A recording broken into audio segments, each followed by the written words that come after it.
Good morning, everyone. Just wanted to tune in real quick and just give you a few little fun updates. What's going on in my garden?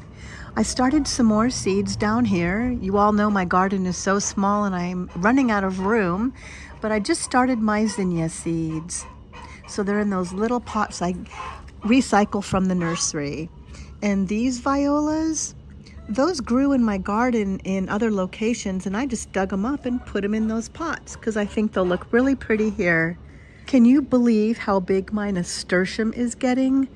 Isn't that just beautiful? So if you ever want to grow nasturtium, don't fertilize it. If you fertilize a nasturtium, what happens is it produces a lot more leaves and less flowers. So the less fertilizer and the poorer the soil is, you'll get more flowers, like me.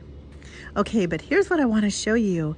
I just bought this shepherd's hook at Home Depot, and I think there must have been a mistake because it was only $12 and it has 2 hooks.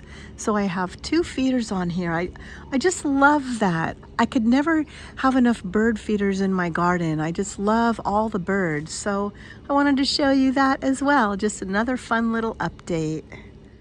I think my larkspur is going to seed now. It definitely reached its peak with flowers, but I believe it's going to go to seed very soon, which is perfectly fine with me because I plan on harvesting all the seeds and planting more of this next year.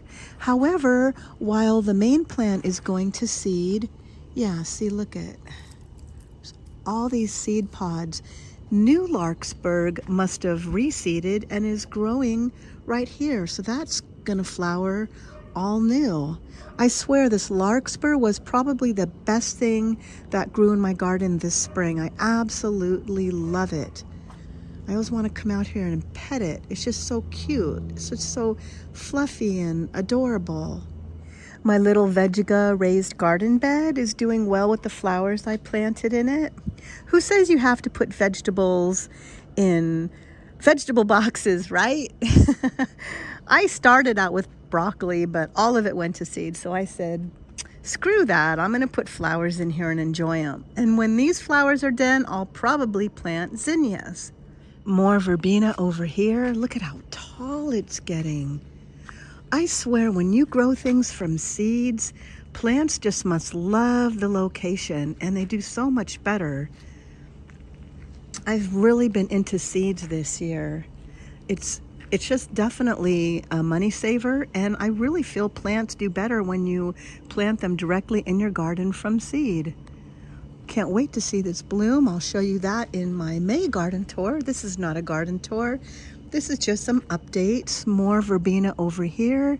And all my sunflowers, look how tall they're getting. Again, I didn't plant those either. Everything in my garden just came up from seed. So that's how everything's looking right now, and that's what's going on. Oh, I'd like to ask you your opinion. One of my viewers asked me, why are my stepping stones raised? And she said, maybe you should put them in the ground. So I did that to 3 of them, and I would love to know what you think. So these 3 stepping stones are placed in the ground more. What do you think? Do you think that looks better? The reason why I had them raised up is for when it rains, the stepping stones wouldn't get muddy. But I don't know. Do you like them raised up like that? Hi, Abby. Or do you think they look better set deeper in the ground? I would love to know your thoughts. I value my gardener friends' opinions. After all, it was one of my other viewers who suggested that I put strawberries in my little Dollar Tree stackable container, and I just love the way that looks. So I always thank you for all of your advice and tips and opinions. Do you see my little cottage garden over here? Well, guess what I have decided to do? I'm gonna put an archway over the bench. I have no idea if I'm gonna get a cattle panel or buy an archway, a wooden one or a metal one on Amazon or at Home Depot. I have no idea. I just know that I'm going to get an archway. It'll go like right there. It'll go up and then down on this side. A little arbor. So I would love to know what you think about this as well. My double delight rose is blooming and it smells so good. I planted this just last year and it's doubled in size. And look behind it, my beautiful clematis. Look at all these buds, all these blooms. Isn't that just beautiful? Clematises are not hard to grow at all. They're one of the easiest things I've ever grown in my garden. If you can just pick the right spot for them. They like their roots to be cool, a little moist and in the shade, and then the upper part, they love sun. So if you can give a clematis perfect conditions, it will thrive for you.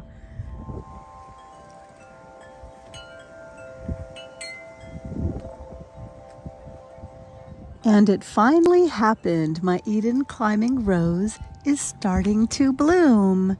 I absolutely love the color of this rose. It's a darker pink on the inside. And I know when this plant gets mature, the blooms are going to be twice as big.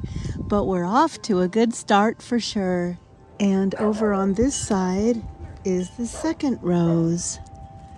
Look at how beautiful and romantic that is. I can only imagine what it's going to look like when it's growing all the way up the arbor and all the way around. It's going to be spectacular, romantic, and simply beautiful. So I just wanted to show you how my Eden climbing rose is doing. Being that I recently made a video, a 3-month review, and it wasn't blooming yet. So it's blooming now. And all the roses out here are starting to bloom as well, starting with Tiffany. This is the first rose. I'm seeing a whole bunch of ladybugs this year.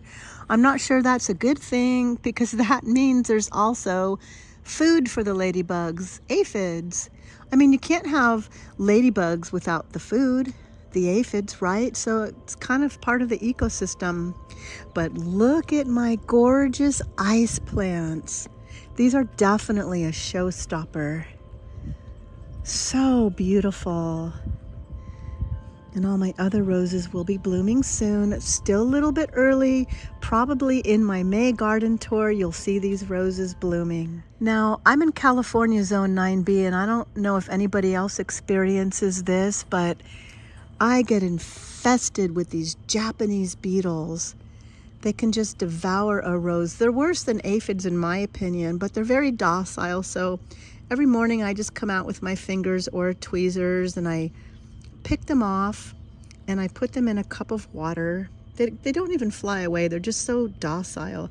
And I feed them to my chickens. I don't like to spray any pesticides in my garden, so I just kind of manually take care of my pests that way. Now that it's finally stopped raining, I could finally paint this door. I've been wanting to paint this for several months now, but it keeps raining. So today I think is the day I'm going to paint this door. But I have another surprise on my way from Home Depot, getting that shepherd's hook. You'll never believe what I found. And look what I see on the side of a road. There is a door, and I just went inside and I spoke with the owner of this car mechanic place and I asked them if I could have it, and they said sure, take it. So I got a new door for my backyard. I'm so excited, and that is all solid wood and the glass is still intact. So I can't wait to show you what I'm gonna do with this new door. John's gonna load it up for me, right? No? Maybe I shouldn't assume. Thank you, John.